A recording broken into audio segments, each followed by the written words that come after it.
살아계신 하나님, 이 자리에 우리 함께 하시는 줄로 믿습니다. 우리 옆에 있는 사람 손을 꼭 잡고 축복할래요? 예수님의 이름으로 사랑합니다. 한 번 더 축복해 주시지요. 이 아침에 좋은 일이 있습니다. 자, 하나님 앞에 한번 기도하겠습니다. 우리 민족을 위해서 여러분 끊임없이 기도해 주시고요. 이게 막다른 골목 가는 것 같지만 길이 있습니다. 하나님이 함께하는 민족은 멸망당하지 않습니다. 남북 간에 대화가 오가게 하시고, 다음에 남북 통일 은혜가 임하도록, 또 우리가 살고 있는 미국 땅 우리가 마음껏 신앙생활 할 수 있고, 우리 자녀들이 마음껏 꿈을 펼칠 수 있는 나라 될 수 있도록, 또 우리 교회, 하나님이 기뻐하시는 교회, 하나님이 쓰시고자 하시는 교회, 그러기 위해서는 저와 여러분들의 삶에 그 일을 감당할 수 있도록 건강과 물질과 형통한 복이 임할 수 있도록 다 같이 주의 일창하시고 통성함 기도하겠습니다. 주여! 할렐루야. 하나님 감사합니다. 하나님께서 오늘도 우리에게 생명을 주시고 능력 함께 해주시니 감사하고 찬양을 드립니다. 하나님 감사합니다. 하나님 감사합니다. 하나님 우리에게 성령으로 역사해 주시니 감사합니다. 성령의 놀라운 역사가 나타나게 해주시니 감사합니다. 주여, 우리 민족의 여러 가지 어려운 문제들 다 주님 손에 맡깁니다. 주님 간섭하여 주시고 다스려 주옵소서.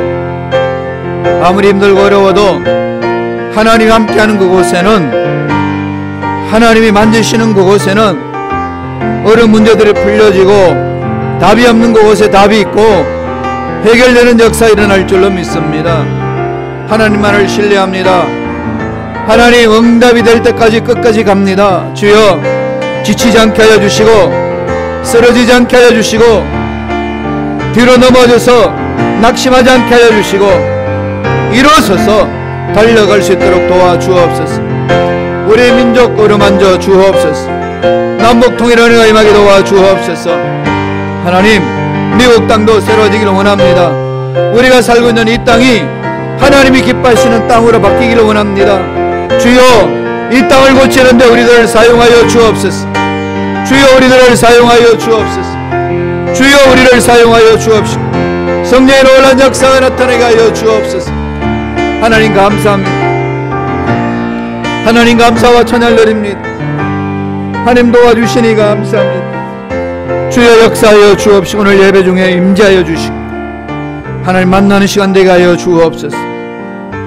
할렐루야. 주님을 찬양합니다. 살아계신 하나님, 오늘도 생명을 연장시켜 주셔서 하나님이 기뻐하시는 것이 무엇이며 하나님이 무엇을 우리를 통하여 하시기를 원하시는지 깨닫고 뜻을 찾고 순종하며 나아가는 우리가 될 수 있도록 성령님 역사하여 주옵소서. 마음을 다하여 주님만을 바라봅니다. 성령의 비단에서 우리 잘못된 모든 것들을 내려놓고 죄악들을 내려놓고 통해 잡아갑니다. 시선 받기를 원합니다. 하나님의 거룩한 보좌 앞에 나아가서 담대히 구하며 하는 예배하신 복을 듬뿍 체험하고 나누는 주님의 귀한 권속들의 삶이 되기를 원합니다. 역사하여 주옵소서. 우리 민족 주님 손에 맡깁니다. 간섭하여 주옵소서.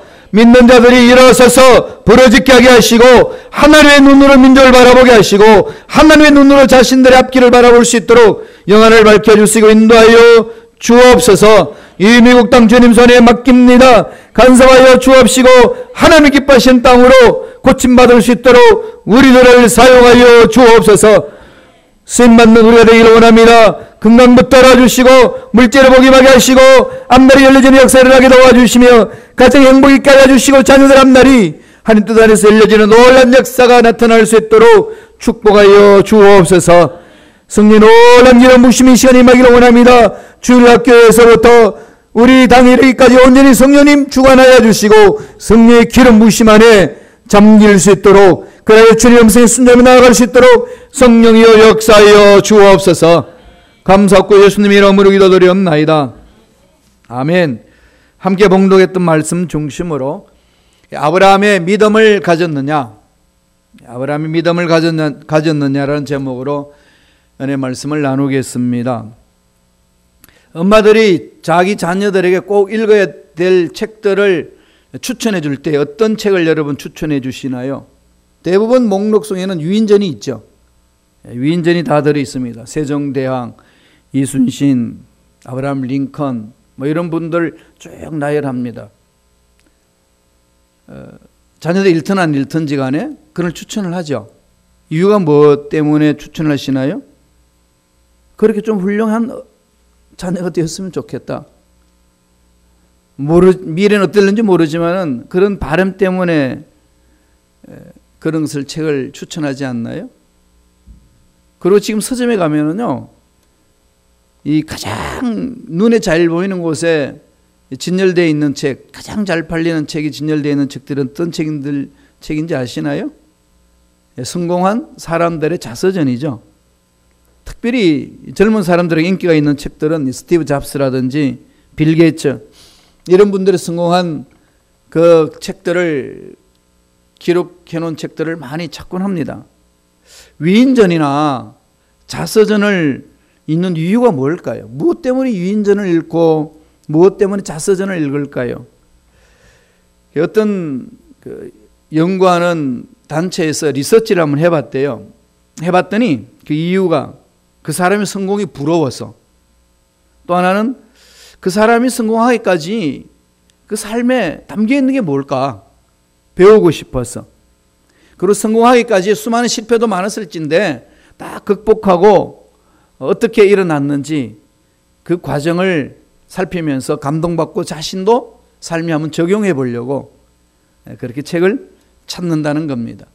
사실 위인전이나 자서전을 읽고 그냥 훌륭한 사람이구나 하고 덮어버린다면은 그 일반적인 책과 다를 바가 없는 거죠.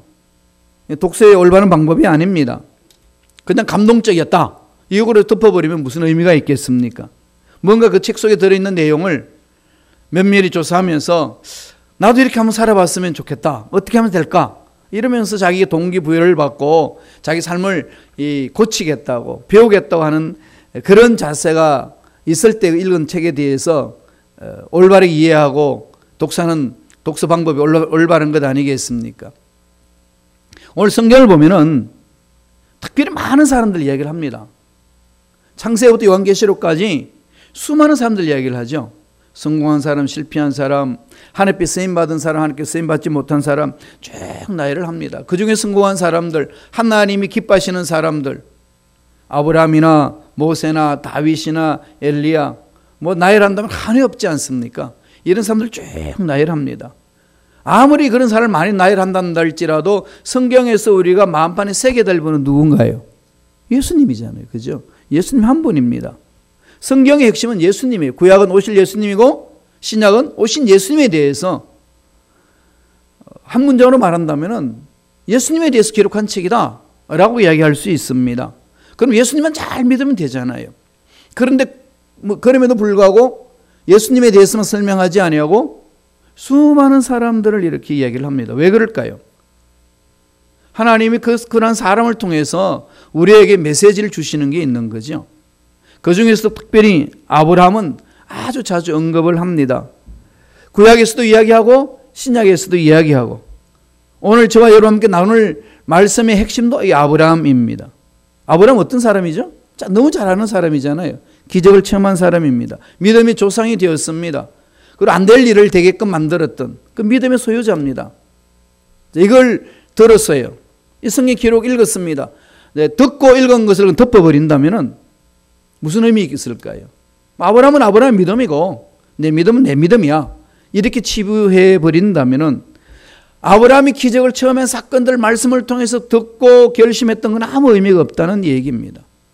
그래서 오늘 이 말씀을 묵상하면서 저와 여러분 마음속에 일어나야 될 것이 있습니다. 나는 과연 아브라함의 믿음을 가지고 있는가? 하나님이 지금 그걸 우리에게 던지시는 거죠. 나에게 아브라함이 믿음이 있느냐? 제가 요사이 아브라함이 이 가슴을 이렇게 잡아당기고 두들기는데, 그러면서 한켠이 아니고 깊숙한 곳에 내면의 소리가 들립니다. 너 아브라함의 믿음을 가지고 있느냐?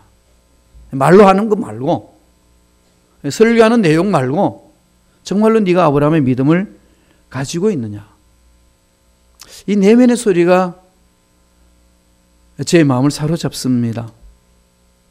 아브라함과 사라는 완전히 포기했던 인생이었던, 자기 두 사람 사이에, 자기들 사이에 자식은 도저히 가질 수 없다라고 포기했던 그 상황 속에 하나님 은혜 안에서 기적적으로 자녀를 생산합니다.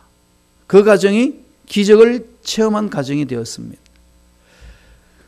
기적을 체험한 그 가정, 그 이후 삶은 어땠을까요? 사도 바울은 이런 것을 예를 들어서 지금 우리에게 믿음이 무엇인지를 설명을 합니다.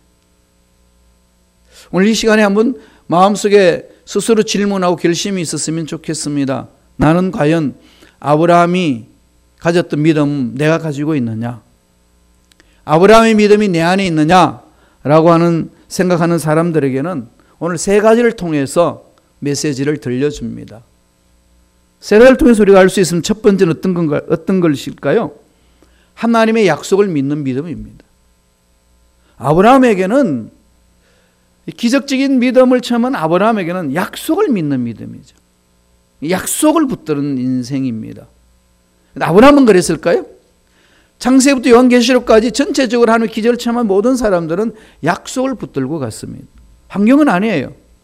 자기 이성도 아닙니다. 경험도 아닙니다. 주위 모든 사람들도 아니라고 이야기합니다. 그런데 약속이 그 마음속에 꿈틀거리고 있었습니다. 그래서 약속의 말씀을 붙들고 나아간 자들, 그 약속대로 기적을 체험했다고 성서는 증언하고 있습니다. 오늘 말씀을 볼까요? 로마서 4장 20절입니다. 다 같이 우리 한 목소리로 천천히 읽습니다. 믿음이 없어 하나님의 약속을 의심하지 않고 믿음으로 경고하여줘서 하나님께 영광을 돌리며, 믿음이 없어 약속을 의심치 않았다. 아브라함의 믿음은 그렇게 오늘 사도 바울이 로마서 4장 20절에서 증언합니다. 아브라함이 가졌던 기적을 체험한 믿음이 뭐냐? 아버지의 약속을 의심하지 않았다 이겁니다. 그래서 믿음의 조상이 됐다고 말씀하는 거죠. 아브라함은 태어났을 때부터 믿음이 좋았나요? 그런 기적을 체험할 수 있는 믿음이었나요? 아닙니다. 잘 알고 있지 않습니까? 그런 걸 어떻게 알 수 있습니까? 지도 인간이니까 나처럼 똑같겠지. 이런 추측해서 우리가 알 수 있나요? 아브라함의 가족사를 보면 알 수 있는 거죠. 아브라함은 갈대아 우르에서 성장했습니다. 지금 말하면 메소포타미아 그 지역이에요. 거기 이라크, 이란 그 지역 아니겠습니까? 그 당시에는 거기가 선진국이었어요. 아버지는 어떤 사람이죠? 우상장사입니다. 우상 숭배하는 지역에 우상을 팔아서 밥을 먹고 사는 가정의 아들이었습니다. 갈대아 우르는요, 우상 숭배의 중심지입니다. 말씀을 여호수아 24장 2절에 보면은요, 그 말씀 속에서 이야기합니다. 여호수아가 모든 백성이 이르되 이스라엘 하나님 야훼께서 이같이 말씀하시기를 옛적에 너희 조상들 곧 아브라함의 아버지 나홀의 아버지 데라가 강 저쪽에 거주하여 다른 신을 섬겼으나, 다른 신을 섬겼다. 야훼 하나님을 섬기는 가정이 아니었다 이거죠. 그리고 사도행전 7장 2절 3절에 보면은 스데반이 설교하는 내용 속에 이렇게 이야기합니다. 스데반이 이르되 여러분 부형들이여 들으소서. 우리 조상 아브라함이 하란에 있기 전에, 갈대 우리에 있을 때 이 얘기입니다. 갈대 우리에 있다가 하란으로 와서 가나안으로 들어가잖아요. 전 메소포타미아에 있을 때에 영광의 하나님이 그에게 보여 이르시되 내 고향과 친척을 떠나 내가 내게 보일 땅으로 가라 하시니, 우상 숭배하는 그 집, 우상을 팔아서 가게를 이어가는 그 집, 거기에 있는 아브라함을 하나님 일방적으로 부르셔서 갈 곳으로 지시를 합니다. 우상 숭배했던 아브라함이었다는 거죠. 우상 숭배했던 그 집안의 아들이 야훼 하나님의 계획 속에 들어와서 하나님의 위대한 기적을 체험하는 믿음의 조상이 되었다는 겁니다. 전혀 출신 성분으로서는 믿음의 조상이 될 만한 것이 없습니다. 은혜되지 않나요, 이런 게? 저와 여러분 삶에 참 위에 조상을 바라보면은 까닥하잖아요. 까막하잖아요. 막막하잖아요. 그죠? 저도 유교 집안에서 태어났기 때문에 이게 기독교 공동체와 상관없는 집안이었어요. 당대에 제가 예수를 믿어서 하나님의 은혜 안에서 가정이 변화되고 친척들이 변화되고 제 삶이 변화되는 그런 것을 체험한 존재입니다. 하나님의 은혜하고는 도저히 설명할 수 없는 상황이죠. 그럼 과거에 어떤 배경을 갖고 있느냐? 인간들은 그것을 가지고 이야기를 하는지 모르지만 하나님 앞에는 아무 쓸데없다는 거죠. 그것에 발목 잡혀서는 안 된다는 겁니다. 지금 여기서 하나님 어떻게 만나는 게 중요하다는 거죠. 하나님이 아브라함을 불렀을 때 아브라함이 어떻게 반응했다고 성서는 가르치나요? 한번 읽어보죠. 히브리서 11장 8절입니다. 다 같이 우리 한 목소리 천천히 읽겠습니다. 믿음으로 아브라함은 부르심을 받았을 때에 순종하여 장래 유업으로 받을 땅에 나아갈새 갈 바를 알지 못하고 나아갔어. 오라! 갑니다. 어디로요? 알지 못해요. 그냥 가는 거죠. 어떻게 그냥 갈 수 있나요? 약속이 있으니까. 이게 믿음이에요. 늘 말씀드리지만은 제가 다음 주 주일 예배 마치고 뉴욕으로 갈 건데, 그래서 뉴욕 방향을 향해서 눈을 크게 뜨고 바라봐도 뉴욕은 안 보입니다. 그럼 어떻게 가야 되죠? 그냥 가는 거죠. 이정표를 따라서 가면 됩니다. 아버지 약속의 말씀을 붙들고 내 끝이 어떻게 될 것인지는 어느 누구도 우리는 알 수 없지만은 아버지 약속의 끝에는 거기 아버지가 계십니다. 하나님 계시는 거죠. 그 하나님을 바라보고 믿음으로 뚜벅뚜벅 걸어가는 겁니다.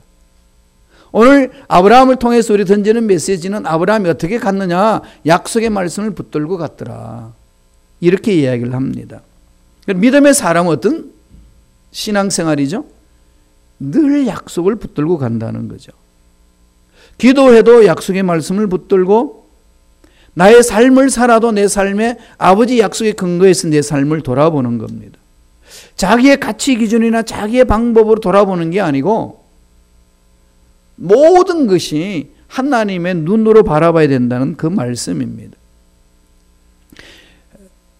제가 참 딜레마에 빠지는 부분이 있습니다. 우리 성도님들 섬길 때에 느끼는 부분인데요. 신앙생활 30년, 40년, 50년을 했는데 왜 말씀 위에 서서 생각이 바뀌고 말이 바뀌고 삶이 바뀌는 것이 없을까? 전혀 없는 건 아닌데 없는 것처럼 보일 때가 참 많이 있습니다. 물론 서서히 바뀌지만. 그래서 분석을 해봤어요. 보니까 대부분 신앙생활 오래 하셨음에도 불구하고 바뀌지 않는 이유는 다 복음을 가지고는 있는데 내가 복음을 가지고 있어요. 자기 복음. 자기 복음 틀 속에 신앙생활을 해요. 우리 교단에 있는 성도님이든 다른 교단에 있는 성도님 동일합니다. 독일도 그렇고 한국도 그렇고 미국도 그렇고. 제가 5년 동안 시카고에 있으면 많은 분들을 만나 뵀는데요. 타교단 연합 활동하면서 타교단에 있는 목사님들도 장로님, 권사님, 안수집사님, 또 평신도 많이 만나봤는데요. 그분들하고 대화를 나누는 속에 신앙생활 연주를 말씀을 하셔요. 근데 보니까 그 속에 이렇게 말씀 쭉 하는 게 다 자기 복음을 가지고 사시더라고요. 안 바뀝니다. 평생 그렇게 신앙생활 해도요, 안 바뀌어요. 그럼 어디로 가야 될까요? 예. 주님이 주신 복음으로 가야죠. 말씀을 붙들어야 됩니다. 말씀을 파고 들어가야 돼요. 내 마음에 맞는 것이든 안 맞는 것이든 그게 중요한 게 아니고 이해가 되든 안 되든지 간에 아버지 약속의 말씀에 나 자신을 집중시키는 거죠.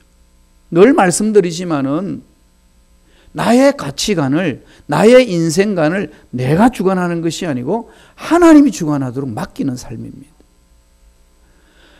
하나님은 전능자시고 완벽한 인격자시기 때문에 우리가 믿음으로 맡기는 것에 대해서 받으시는 거죠. 하나님 앞에 내가 믿음으로 내려놓지 않고 자기 고집을 부리면 안 바뀝니다. 아브라함도 처음에 갈 때는 자기 고집대로 많이 살았고 사례도 그렇게 많이 살았습니다. 그렇게 되다 보니까 사례가 잘 아시다시피 나이가 들어가는데 아기를 낳을 기미가 안 보입니다. 특별히 여성은 더 잘 알잖아요. 아기를 가질 수 있는 신체가 안 된다는 것. 경수가 다 끊어져서 더 이상 아기를 가질 수 없다는 사실을 여자는 민감하게 압니다. 그럼 거기 민감하게 알면 어떻게 되죠? 그 소리에 순종하는 거죠. 설득합니다, 남편을. 하나님이 우리에게 약속을 주셨다. 자녀를 주시긴 했는데 생각해 보자고. 당신하고 나 사이 지금 애기 낳을 수 있겠냐고. 그러니까 그 소리에 자꾸 집중하다 보면은 아버지 약속은 약속을 그냥 내 생각 속의 약속으로 바꾸어 버립니다. 애기 낳을 수 있는 길을 찾아야 되지 않느냐. 하나님 방법이 아닌 자기 방법을 찾아가는 거죠. 그래서 하갈을 취하는 겁니다. 하갈을 취해서 이스마엘을 낳았을 때 아브라함은 얼마나 기뻐했습니까? 자기의 씨앗을 하갈을 통해서 얻었다는 것은요, 너무 감격스러운 거예요. 왜냐하면 종을 양자로 삼아서 족보를 이어가려고 그 정도로 마음을 먹었던 아브라함인데 하갈을 통해서 자기 자식을 낳았다는 사실만큼 감격함이 어디 있겠습니까? 하나님의 역사는 이렇게 가는구나. 그렇게 생각하고 있는 그 아브라함에게 하나님 찾아오셔서 그냥 이런 제의 한마디로 던집니다. 아니라고. No 그럽니다.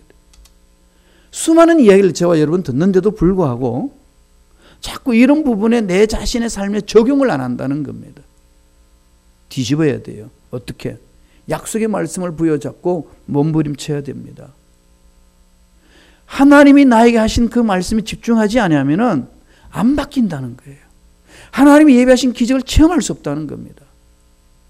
그러면서 자꾸 하소연해요. 아, 옛날이 좋았어. 그 옛날에는 그런 기적이 일어났단 말이야. 그 옛날에는 그런 삶이 일어났단 말이야. 이런 신앙생활은 안 됩니다. 내가 아무리 나이가 들었고 내가 아무리 상황이 바뀌어도 하나님은 동일하신 분입니다. 죽은 자도 살리시고 없는 것도 있게 하시고 전능하신 하나님입니다. 하나님 믿는 나의 삶에 대해서 어때야 되는지 돌아봐야 되잖아요. 물론 왔다 갔다 할 수 있어요.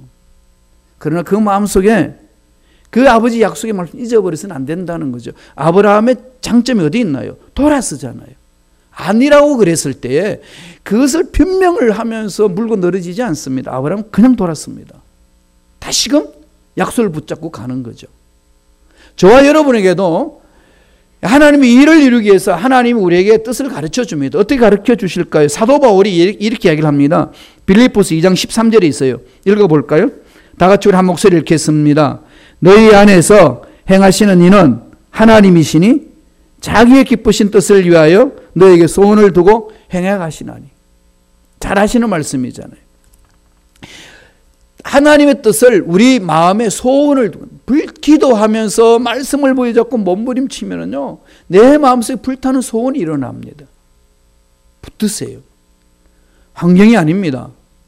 내가 할 수 있다 없다 그게 문제가 아니라는 겁니다. 전능하신 하나님이 나와 함께 하시기에 함께 하시는 그 하나님이 내 마음에 소원을 주시는 것은 그 뜻대로 가면 이룰 수 있기 때문에 그렇게 주시는 겁니다. 그걸 붙들으셔야 된다는 거죠. 기적을 체험하는 아브라함의 믿음이 뭔가요? 약속을 붙드는 믿음. 다시금 자신을 한번 돌아보시기 바랍니다. 두 번째로 어떤 믿음을 가졌나요? 하나님의 능력을 믿는 믿음이었습니다. 뒤로 물러서지 않습니다. 하나님 능력을 믿은 거죠. 약속의 말씀 볼까요? 로마서 4장 21절입니다. 다 같이 한 목소리 천천히 읽겠습니다. 약속하신 그것을 또한 능히 이루실 줄을 확신하였어요. 능히 이루실 것을 확신하는 거죠. 하나님은 능히 이루실 수 있는 분이십니다. 여러분은 확신이 있으신가요? 내가 문제를 만났을 때 이 문제에 대해서 하나님이 이렇게 말씀하셨습니다 라고 하는 그 약속의 말씀을 붙든 그 상황 속에 하나님이 이 문제를 반드시 풀어주실 줄로 믿습니다. 그런 확신이 있으신 건가요? 예, 그 확신에 의해서 우리는 살아가는 겁니다. 환경이 어려워질 수 있어요. 주님이 오시는 시간이 가까우면 가까울수록 이 상황, 시대 상황은 어렵다고 그랬습니다. 배도자들 수없이 많을 것이고 서로 시기 질투할 것이고 서로 사랑하지 않았고 자기만 사랑할 것이고 그러한 일들이 수도 없이 일어날 것이라고 이미 복음서를 통해서 주님은 경고해 주셨습니다. 그럼 이런 것을 기대하는, 기대보다도 그것을 바라보고 있는 저와 여러분 삶은 어떻게 준비하면 나가야 될까요? 하나님은 약속대로 이 일은 이루어 주십니다. 능력이 하나님은 반드시 어려운 상황에 처해진다 한다 할지라도 능히 건져 주실 줄로 믿습니다.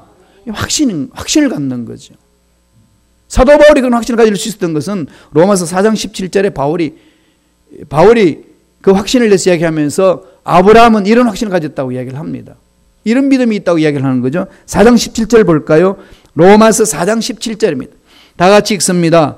기록된 바 내가 너를 많은 민족의 조상으로 세웠다 하심과 같으니 그가 믿은 바 하나님은 죽은 자를 살리시며 없는 것을 있는 것으로 부르시니라.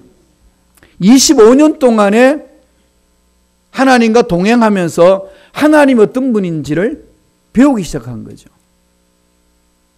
그래서 아브라함이 절망 속에서 확신을 갖고 일어설 수 있었던 것은 하나님은 죽은 자도 살리시는 분이시다. 내 삶에 없다, 내 삶에 안 된다는 그것도 있게 하시고 되게 하시는 하나님이시다. 이걸 체험한 거죠. 신앙생활은 여기서부터 출발하는 것 아니겠습니까? 우리가 신앙생활을 하면 할수록 이 하나님을 만나는 깊이가 더해야 됩니다. 과거는 만나서 지금은 안 만나? 아닙니다. 동일하신 분이에요. 신앙생활은 동일해야 합니다. 하나님이 동일하시기 때문에 그게 하나님의 능력을 믿는 자의 삶입니다. 중요한 거죠. 믿음 봐. 그래. 그가 믿음 봐. 뭘 믿고 사느냐는 거죠. 하나님을 믿은 하나님 어떤 분이냐? 죽은 자도 살리신다. 없는 것도 있는 것으로 부르신다. 안 되는 것도 되게 하신다. 늘 성서는 그것을 지금 강조하고 있고 사도 바울이 믿음이 무엇인가를 이야기를 하면서 아브라함이 가지고 있는 믿음을 지금 예를 들어서 우리에게 설명을 해줍니다. 그렇다면은 이 아브라함이 기적을 체험한 믿음을 우리가 듣고 있을 때 우리 마음속에 던져지는 질문이 있잖아요. 스스로 나는 어떤가? 나는 어떤가? 이게 저와 여러분 마음속에 일어나야 되지 않을까요? 아브라함은 그랬지. 성서는 그렇게 말하지. 목사님은 설교니까 그렇게 하지. 이렇게 그냥 흘러가시나요? 아니면은 아브라함의 이 믿음, 나에게는 지금 어떤 믿음일까? 깊이 지금 사도 바울이 권면하는, 정언하는 이 말씀을 깊이 묵상하면서 아브라함이 가졌던 그 믿음을 가져야 되지 않을까요? 물론 안 가질래. 뭐 어쩔 수 없죠. 그건 어쩔 수 없습니다. 나는 그런 믿음 필요 없어. 그냥 그런 교회 왔다 갔다 할 거야. 목사님 더 이상 터치하지 마. 그건 제가 어떻게 할 수 없습니다. 하나님도 어떻게 하시겠어요? 내가 마음을 열어서 믿느냐 순종하느냐 그건 본인이 결정하는 겁니다. 그런 자유를 우리에게 주신 거죠. 전능하신 하나님을 이렇게 알아가는 거잖아요. 지금 여기까지 오시면서 내가 주일날 예배드리고 주중에 예배드리고 새벽 예배드리면서 부러지셨던 하나님 어떤 하나님이신가요? 지금 답답해하고 안타깝고 괴로운 그 문제에 대해서 성경을 읽으면서 체험했던 하나님, 설교를 들으면서 전능하신 하나님, 신앙생활하면서 내가 간헐적으로 체험했던 하나님, 그 전능하신 하나님 어디에 계신가요? 이건 늘 저와 여러분 도전이 되어야 됩니다. 이게 신앙생활이에요. 여기에 집중하고 있으면은 어떤 환경이 있느냐, 어떤 상황이 있느냐, 이건 그렇게 별 문제가 안 되더라고요. 제가 요새 그걸 많이 체험을 합니다. 어차피 우리는 이 세상 한번 살다가 하나님이 부르시면 부르시는 곳으로 갑니다. 한국에서의 삶이든 독일에서의 삶이든 미국에서의 삶이든 그 삶의 내용을 가지고 갈 뿐입니다. 어디에 살았느냐, 어디에서 어떻게 멋지게 살았느냐, 각자의 생각 속에 여러 가지 이 추억거리도 있고 간증거리도 있겠지만 지금 여기서 내가 살고 있는 삶의 자리에서 하나님과 얼마나 깊은 교제를 맺고 있느냐, 이게 중요하다는 얘기입니다. 그렇지 않습니까? 한국에 잘 사니까 친구들이 이렇게 살더라. 독일에는 이런 문화 속에서 이렇게 살더라. 나는 왜 여기서 이렇게 있느냐. 늘 이런 생각을 하게 되게 되면 너 떠돌이 인생이고 하나님 올바로 살지 못합니다. 사람은 자꾸 나보다 더 나은 친구들이나 더 나은 삶의 상태를 살펴보면서 저들은 잘 산다, 나는 왜 이럴까, 이렇게 생각할 수 있어요. 그걸 생각하지 말라는 거 아닙니다. 아무리 하지 말라고도 안 하나요? 되는데. 다만 그런 상황에 있을 때 우리 신앙인들은 어떻게 생각하고 삶을 살아야 되느냐는 거죠. 지금 로마서가 우리에게 강조합니다. 아브라함을 보라는 거죠. 아브라함의 믿음 여러분 수도 없이 들었잖아요. 너무나도 내가 좋아하는 말씀이기 때문에 늘 이 말씀은 이 본문 아니라도 군데군데서 외칩니다. 다시 한번 좀 생각해 봤으면 좋겠어요. 나는 아브라함의 믿음을 가지고 있는가?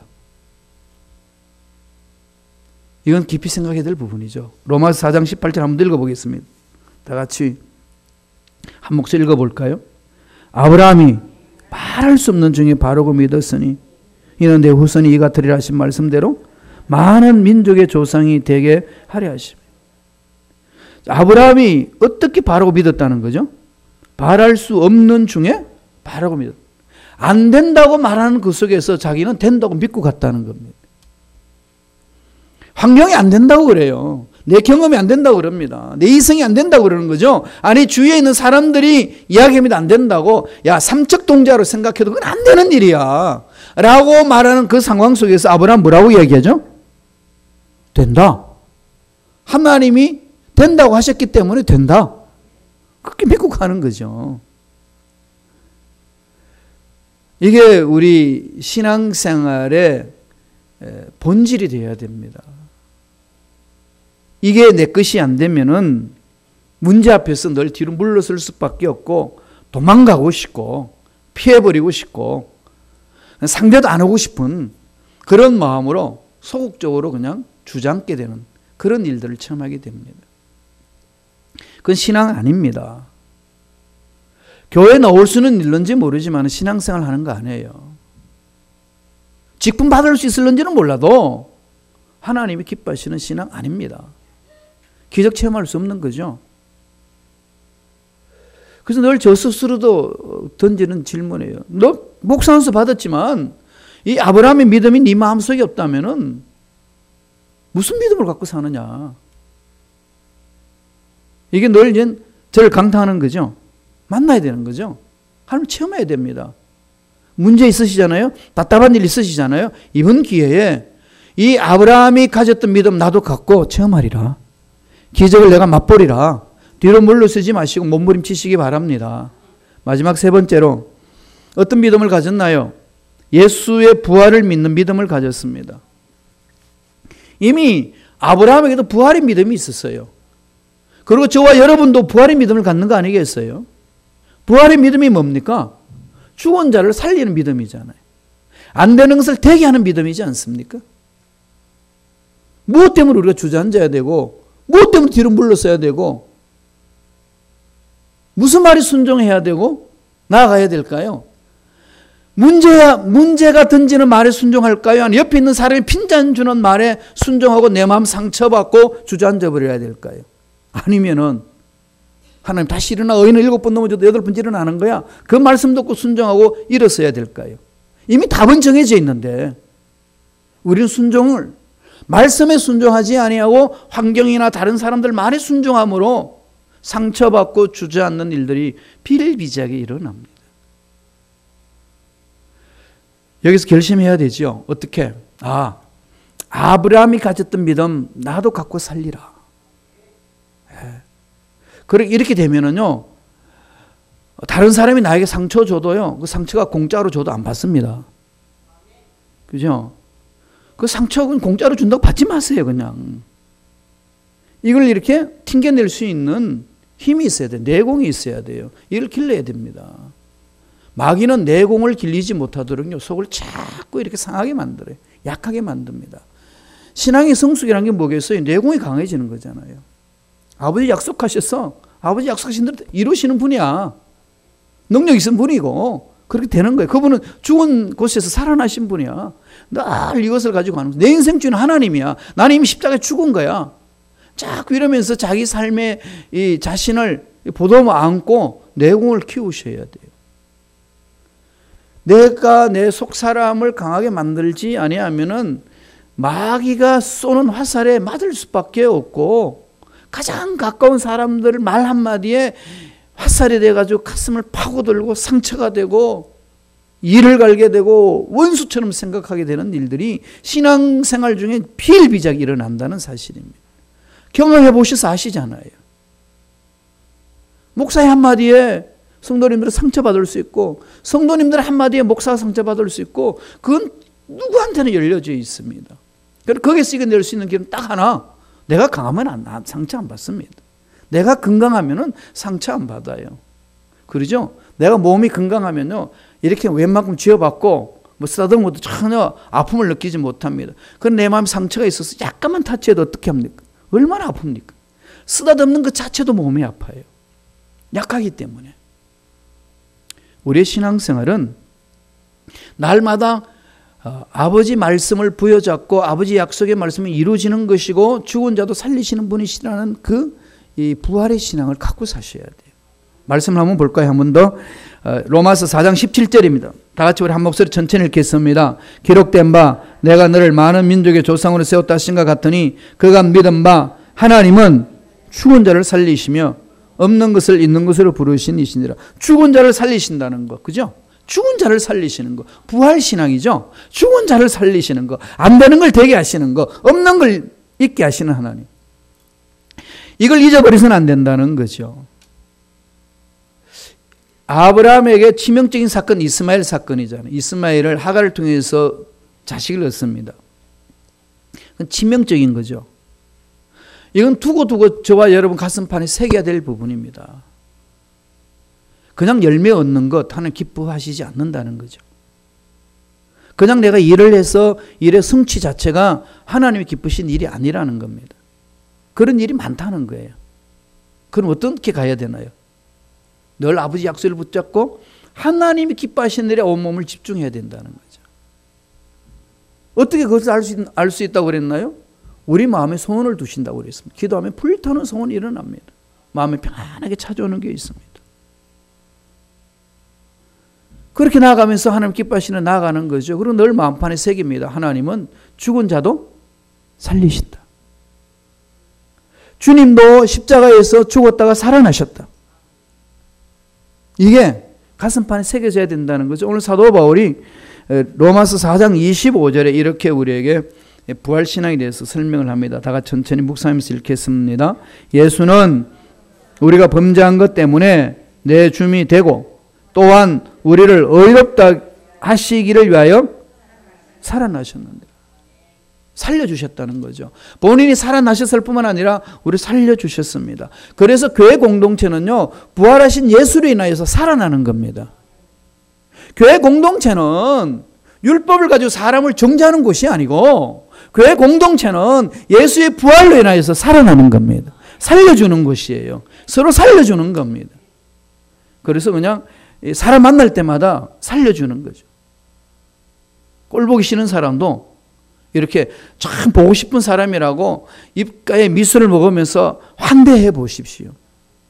처음에는 좀 어려울는지 몰라도 자꾸 하다가 보면은요, 그게 이렇게 환하게 열려집니다.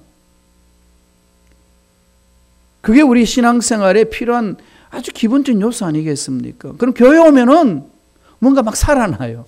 응? 막 세상에서 이런 일 저런 일 당해가지고 죽을 것만 같고 그냥 곤도박질 치는 인생인데 교회 오면 환하게 살아나. 그래야 되는데 교회 오면 막 죽고 가. 교회 오면 막 속이 딜들 끓고 막 속상하고, 저 인간 내가 다시 보나 보자. 이렇게 돌아간다면은 교회 공동체가 뭐가 되겠습니까? 여러분 어떻게 지금 신앙생활을 하고 있나요? 정말 우리 신앙 공동체 주님 부르실 그날 얼마 안 남았습니다. 아무리 오래 살아도 여러분 여기 계시는 분 100년? 제가 예언하는데요. 150년 후면 다 죽습니다. 아무도 없어요. 150년 후라고 그러죠. 먼 것 같지만 얼마나 빠릅니까? 이게 우리 인생인데 만나봐야 얼마나 사람을 많이 만나고 살아봐야 얼마나 많이 살겠습니까? 이 상황 속에 주어져 있는 우리 인생살이 중에 주님이 우리를 살려주셨는데 그 사랑은 다 내팽개쳐버리고 그냥 내 마음 찢고 네 마음 찢고 우리는 서로 마음 찢고 살자. 이렇게 살아가는 신앙생활이라면 그 삶에 무슨 의미가 있겠고 무슨 주님의 십자가의 그 은혜가 있겠습니까? 돌아서야 된다는 거죠. 어떻게? 살려주셨다. 주님은 살아나셨습니다. 살아나신 주님 우리는 살려주시는 분입니다. 어떤 상황이 있든지 주님으로 인하여서 살려지는 살아나는 그런 은혜가 있어야 합니다. 그게 예수 믿는 삶이잖아요. 그래서 주위에 있는 사람한테 저 사람은 안 돼. 안 되는 거야. 지금 안 돼. 이런 말을 하는 것 자체가 벌써 부활의 신앙을 안 믿는 겁니다. 아브라함에는요, 자기 믿음에 이젠 끝났어. 이렇게 한 번도 말하지 않았습니다. 넘어졌으면 다 실어나요. 그러잖아요. 하나님이 죄를 지적해 주면은 더 이상 못하겠습니다라고 막 땡깡을 부리고 뒤로 물러서고 그냥 가시도 않겠다는 건 내 나를 왜 붙들어서 여기까지 오게 하신 이런 변명 한마디도 하지 않고 원망하지도 않습니다. 그냥 하나님 말씀에 묵묵히 가는 거죠.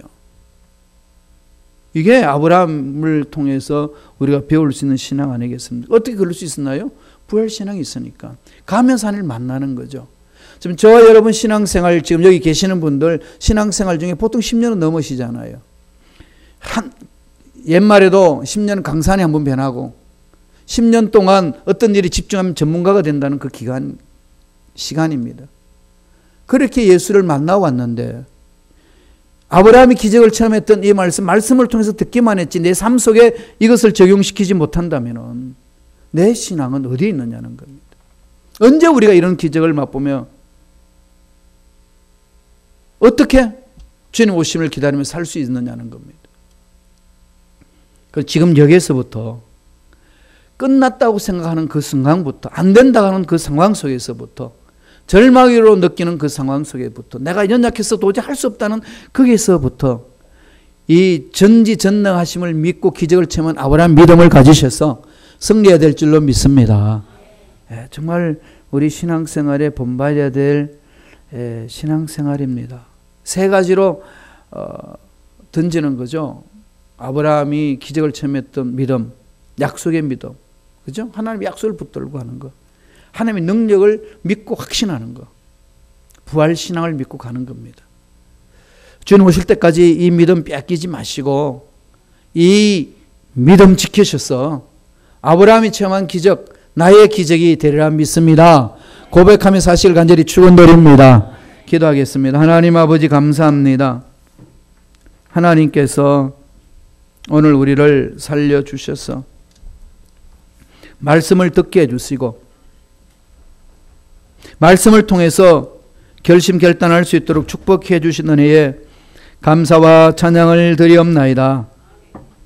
어떤 상황에 있든지 주를 바라보게 하시고 어떤 어려움에 있든지 주만을 집중하게 하셔서 아브라함이 기적을 체험했던 그 믿음 나도 소유하고 그 기적을 맛보는 멋진 삶을 사는 주님의 권속들에게 축복하여 주옵소서. 감사하고 예수님 이름으로 기도드리옵나이다. 아멘. 우리 기도하기 전에 한번 찬양하겠습니다. 모든 상황 속에서 주를 찬양할지라 주는 너의 큰 상급 큰 도움이시라. 우리 다 같이 가사를 묵상하면서 우리 찬양합니다.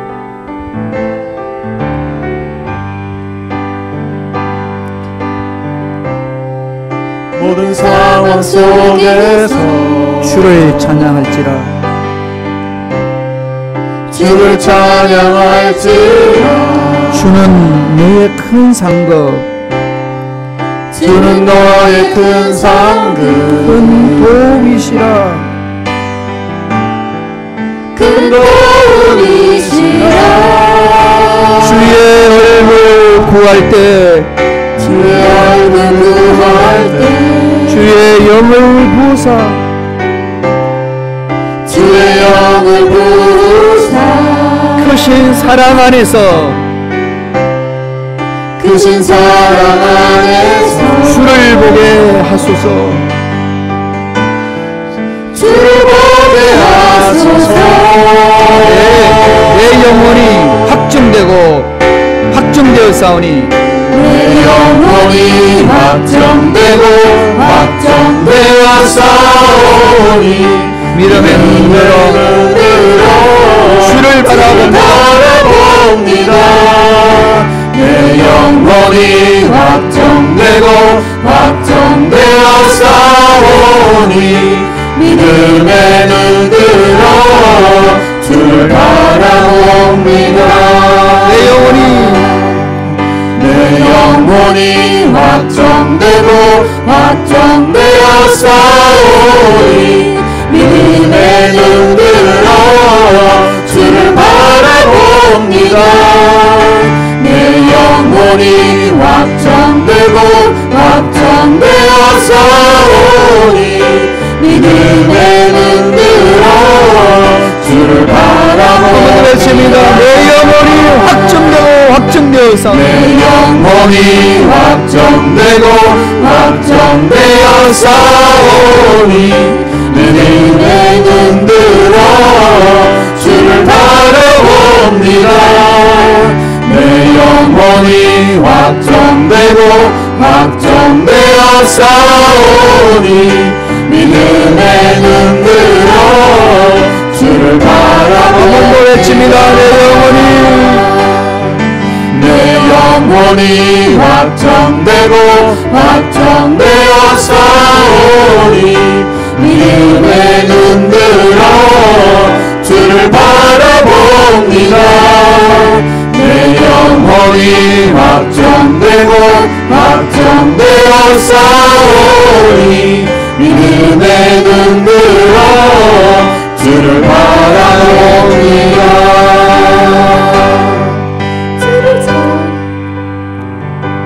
우리 시간 한번 기도하지요. 주를 바라보시면서